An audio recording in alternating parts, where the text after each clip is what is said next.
दादा शिर्डीची गाडी. शिर्डीची तर गाडी गेली. एक काम करा, तुम्ही कोपरगावची गाडी पकडा. तिथून कोणी बी तुम्हाला रिक्षानं शिर्डीला सोडेल. बाळाला पहिल्यांदाच शिर्डीला घेऊन चाललाय वाटतं. हो, आणि हिला पण फिटचा खूप त्रास आहे, तर बाबांना नवस करायला पण चाललोय. तुम्ही नक्की बरे व्हाल. अहो साईबाबा म्हणजे साक्षात ईश्वरच. बाबा सबका भला करेगा. सामान घेतलं ना सगळं? हो हो, चल.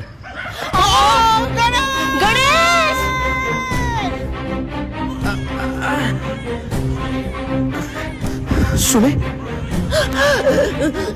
सुमे सुमे सुमे सुमे उठ, डोळे उघड. सुमे सुमे सुमे, गणेश भरायचं. दादा, हो दादा, दादा माझ्या बायकोला फिट आली. दादा, दादा मदत करा दादा. सुमे सगळं बरं होईल.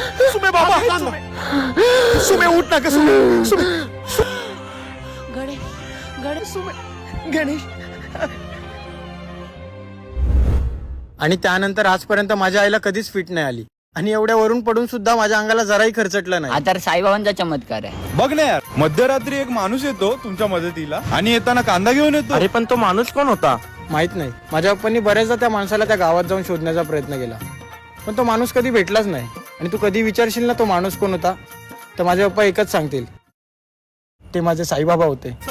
तुम्ही नक्की बरे व्हाल. बाबा सबका भला करेगा. साईबाबांचा चमत्कार आहे. पण तो माणूस कोण होता? ते माझे साईबाबा होते. देऊनी सहारा